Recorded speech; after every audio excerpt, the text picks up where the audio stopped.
मी inspector Martand. या लांबा, तुम्ही सगळ्यांनी मिळून माझं आयुष्य उद्ध्वस्त केले. लांबा. हे बघा, मी पोलीस आहे. मी वेडी नाहीये, वेडी नाहीये मी. तुमच्यामुळे माझं आयुष्य उद्ध्वस्त झालं. तुमच्यामुळेच माझं घर उद्ध्वस्त झालं. तुम्ही पोलीस आहात ना, जनतेच्या रक्षक ना, मग का नाही माझी मदत केली? मी किती वेळा पोलीस स्टेशनला आले, पण तुम्ही माझी मदत करायची सोडून त्या गुंडाला साथ दिली आणि माझ्या सोनूला मारून टाकले. तुम्ही मारून टाकले माझ्या सोनूला. हे बघा, माझ्या आधीचे अधिकारी तुमच्याशी कसं वागले, का वागले, मला अजिबात त्याची कल्पना नाही. पण मला तुम्हाला न्याय मिळवून द्यायचा आहे. मी तुम्हाला मदत करायला आलोय. मला नको कोणाची मदत. मला नाही गरज कोणाच्या मदतीची. या मदतीनेच माझा घात केला. लोक मदत करायच्या बहाण्याने घरात घुसतात, इतरांची घरं उद्ध्वस्त करतात. आता मला कोणावरच विश्वास राहिलेला नाहीये. कोणावरच विश्वास राहिलेला नाहीये. या मदतीनेच मला बर्बाद केलंय. माझ्या सोनूला बर्बाद केलंय. सोनू.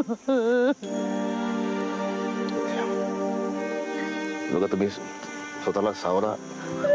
मला लांबा, लांबा म्हटलं ना. लांबा माझ्यापासून. मला कोणाच्या सहानुभूतीची गरज नाहीये. लांबा. जा इथून, जा इथून. ठीक, जातो.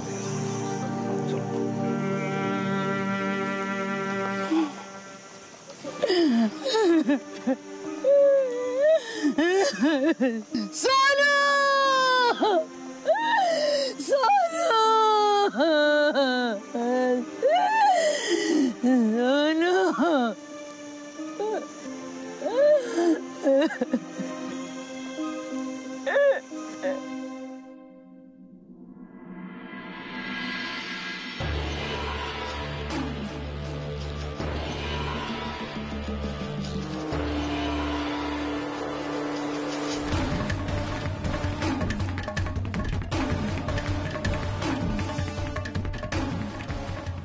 ज्या दिवशी तुला पहिल्यांदा पाहिलं, त्याच दिवशी तुझा हिशोब करायला हवा होता. फाशी तुला फासावर लटकवणार मी. लोकांना मधु मॅडमचा फोटो दाखवत होता आणि म्हणून होता कुठं राहते, काय करते, कुठं असते. मधु मॅडमला याड लागले. हो, पण ही पोलीस त्यांनी काय बाय खोटी केस उभी केली आणि तुम्हाला अटक बिटक केली तर?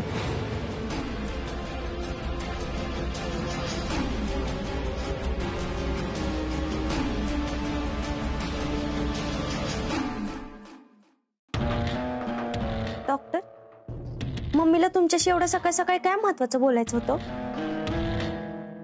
अगं, तुझ्या आईला कंगणी बाबांकडे नवस बोलायचा होता आणि तो असं सगळ्यांसमोर सांगता येत नाही. आता मी कंगणी बाबांचा शिष्य आहे. त्यांनी मला सांगितलं आणि मी बाबांना सांगितलं. खरं ना? डिंपल, त्यांचं दुसरं काय काम असणार आहे माझ्याकडे? तेच कळना झालंय म्हणून तुम्हाला विचारते ना. कारण नवस काय करायचं हे जरी तिनं नाही ना सांगितलं तरी नवस करणार आहे हे तिनं सांगितलं असतं ना.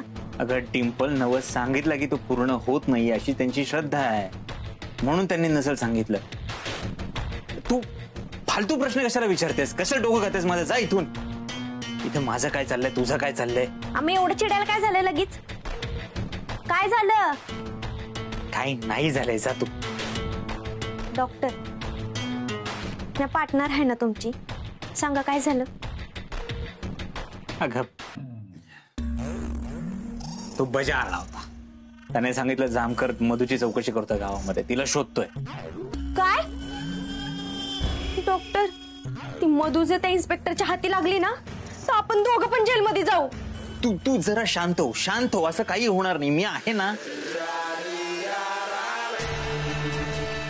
जामकरला सोनूबद्दल कुठलाच पुरावा मिळणार नाही.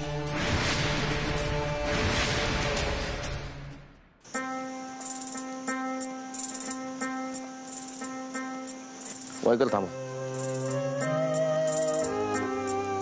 काय झालं साहेब? कसला विचार करताय?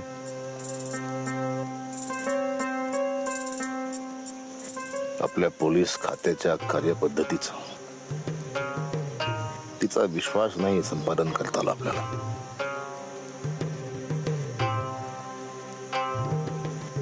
मग पोलीस बघितले की चिडते ते. पण मग साहेब आपण तिची चौकशी कशी करायची?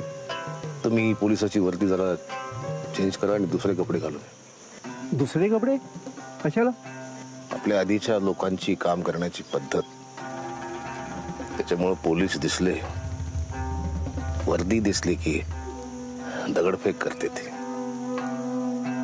आपण पोलीस आहोत हे तिला कळलं नाही पाहिजे.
आला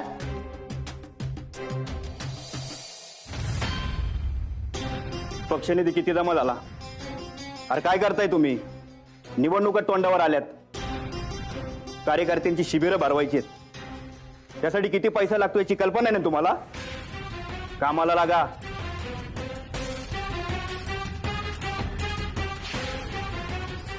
पक्षनिधीची काही तरतूद केली की नाही? प्रयत्न सुरू आहेत, मी पाहते काहीतरी. तुम्हालाच करावं लागणार आहे. आमदार तुम्ही आहात. जनकल्याणासाठी आमदार केलं नाही तुम्हाला. जे करायचे ते करा, पण जरा जपून. पक्षश्रेष्ठींना मला उत्तर द्यावं लागतात. मी सगळं विचार करून आणि जपूनच करते.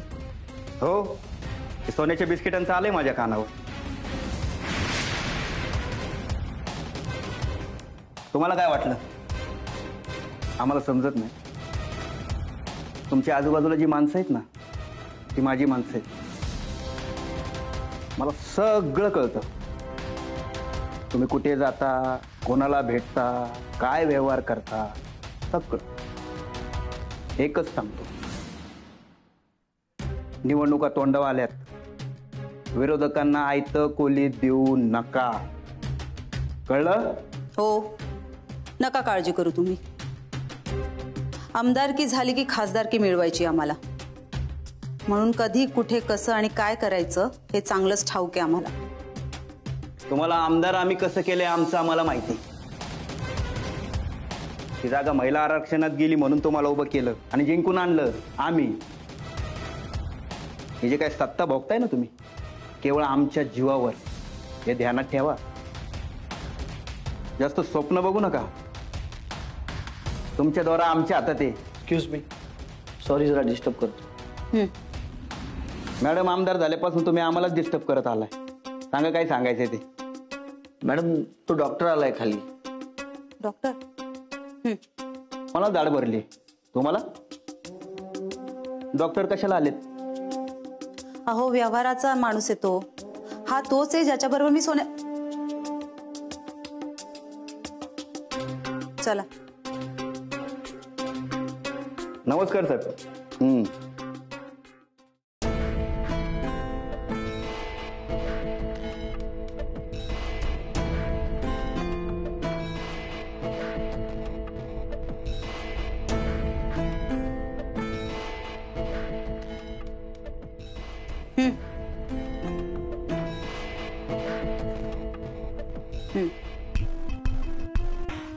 डॉक्टर अचानक कसे?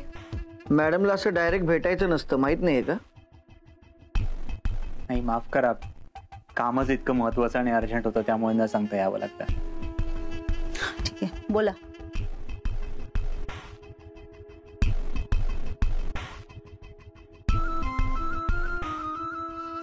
तुम्ही दोघं बाहेर जा. पण मॅडम साहेबांनी सांगितले. मॅडमनी सांगितलंय ना दोघांना बाहेर थांबायला, तर बाहेर थांबा. मी पण बाहेर थांबतो.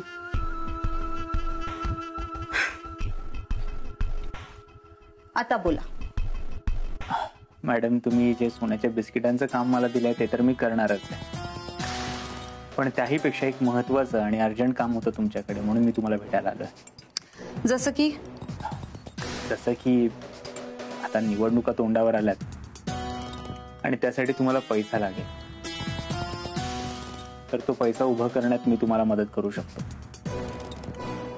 तुम्हाला कसं जमेल ते? मलाच जमेल ते, कारण माझ्या गावामध्ये माझी सगळी इज्जत करतात. गावातले सगळे देव म्हणून म्हणतात. मग माझ्या गावात एक पतसंस्था आहे. गावकऱ्यांनी खूप विश्वासाने तिथे पैसे गुंतवले आणि त्याचा मालक माझ्या मर्जीतला आहे. शिवाय माझ्या गावात खूप मतं आहेत, ती सगळी मी तुमच्याकडे वळवू शकतो. तुम्ही सर्व काय करायचं.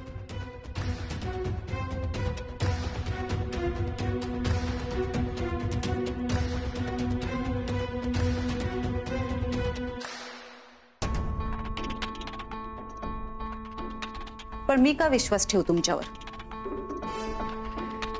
खरं आहे तुमचं मॅडम, माझ्यावर का विश्वास ठेवायचा? मॅडम, मला सांगा, तुमच्या आजूबाजूला जी माणसं आहेत ती तुमच्या मर्जीतली आहेत का? नाही, माफ करा, मी जेव्हा इथे पहिल्यांदा आलो होतो तेव्हाच मला कळलं होतं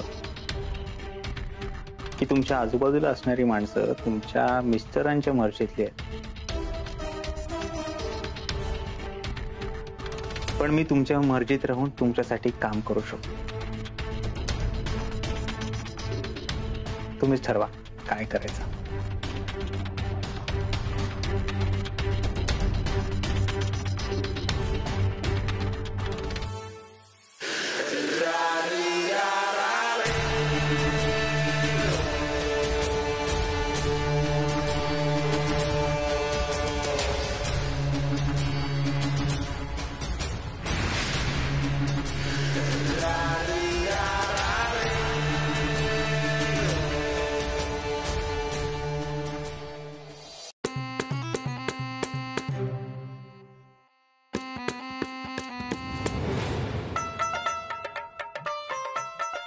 साहेब, कसा दिसतोय मी? सिनेमात हिरो वाटतं एकदम. तिची शेवटी साहेब, पण संधीच नाही मिळाली. मी तुम्हाला आपण पोलीस नाही वाटलं पाहिजे असं म्हटलं होतं. तुम्ही जोकर वाटताय. मग काय करू? कपडे बदलू? नाही, राहू द्या.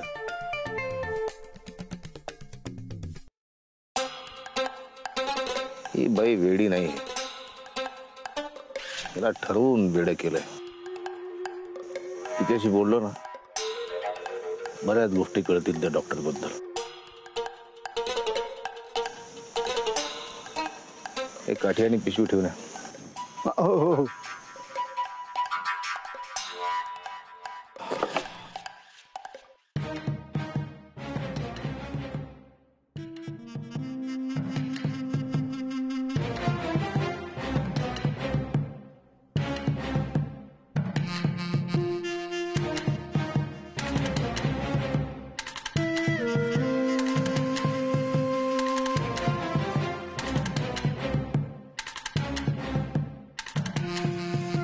ताई,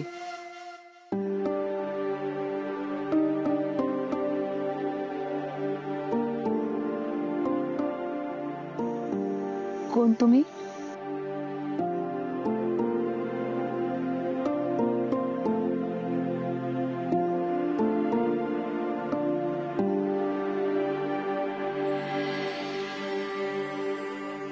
तुम्ही तुमच्या मुलीला शोधताय. हो हो, माझी सोनू हरवली आहे. तुम्ही पाहिलं का तिला? कुठे आहे ती? तिला सांगा ना, तिची आई तिची खूप वाट पाहते. हो, आता मी तिला परत कधी नाही ओरडणार. तुम्ही सांगा ना माझ्या सोनूला. तुम्ही मला तिच्याकडे घेऊन चलता का? नाही सापडली नाही अजून, पण तुम्ही खूप दिवसापासून तिला शोधताय म्हणून विचारलं. काय झालं होतं, असं का निघून गेली ती? आता काय सांगू तुम्हाला, फार हट्टे होती. तिच्या वडिलांवर गेली आहे. राग तर तिच्या नाकावरच असतो एकदम, पण तिचा राग जास्त काळ टिकतही नाही. राग गेला की स्वतःच माझी माफी मागत माझ्या गळ्यात पडते. पण आता खूप दिवस आले हो, परत आलीच नाही ती. हवं तर मी तिची माफी मागते, पण माझ्या सोनूला माझ्याकडे घेऊन यावं. मी तिच्याशिवाय जगू शकत नाही. मला माझी सोनू पाहिजे. एवढं वाढवलं तिला, पण बघा ना, माझ्या जीवाला घोर लावून कुठे निघून गेली. सोनू, काय तुमच्यामध्ये काय झालं होतं, कशामुळे निघून गेली? माझ्यामुळे. मी एका माणसाला ओळखायला चुकले. मी तिला नेहमी म्हणायचे, तुला माणसं ओळखता येत नाहीत. पण खर तर मलाच माणसं ओळखता आली नाही. त्या नराधमाला, राक्षसाला ओळखायला मी चुकले. मी माझ्या सोनूला त्याच्यापासून लांब ठेवायला पाहिजे होतं. हीच माझी चूक झाली. सोनू. कोण माणूस? तो डॉक्टर. देव माणूस? देव माणूस? हो. देव माणूस कसला हो? हैवान आहे तो, राक्षस, नीच, नालायक माणूस आहे तो. ह्या गावातले लोक मूर्ख आहेत, त्याला देव माणूस समजतात. देव माणसाच्या नावाखाली तो या गावातल्या लोकांना फसवतोय. त्याने मला फसवलं, माझ्या सोनूला फसवलं. नाही, पण यात सोनूचा काय संबंध त्या डॉक्टरशी? वयात आली होती हो माझी पोर. तिला नाही कळत प्रेम बिम काय असत. तिच्या साधेपणाचा फायदा घेतला त्याने आणि तिला भुरा घातली. फसवलं माझ्या सोनूला त्याने. तिच्या सोबत तिला लग्नाचं वचन दिलं त्याने. त्याच्यासोबत लग्न करण्यासाठी घरातून पळून गेली माझी सोनू. पळून गेली. त्यानेच माझ्या सोनूला काहीतरी केलं असणार. त्यानेच माझ्या सोनूला कुठेतरी लपवलं असणार. तुम्ही त्या नराधमाला पकडा, पकडा तुम्ही त्याला. त्यानेच माझ्या सोनूला मारून टाकलं. सहसा मुली आपल्या प्रेमाबद्दल घरी सांगत नाही. तुम्हाला कसं कळलं त्यांचं प्रेम होतं, ती लग्न करणार आहे म्हणून डॉक्टरशी? फार रागीट होती हो माझी सोनू, पण तितकंच माझ्यावर तिचं प्रेमही होतं. म्हणून तर घरातून पळून जाण्याच्या अगोदर तिने माझ्यासाठी एक चिठ्ठी लिहून ठेवली होती. हे बघा, हीच ती चिठ्ठी. यात तिने सगळं लिहिलेलं आहे. तुम्ही शोधून आणाल ना माझ्या सोनूला? शोधून आणाल ना?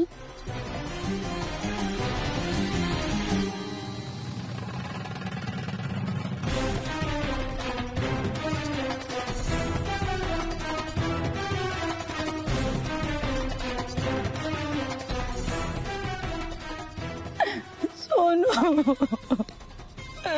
सोनू, सोनू.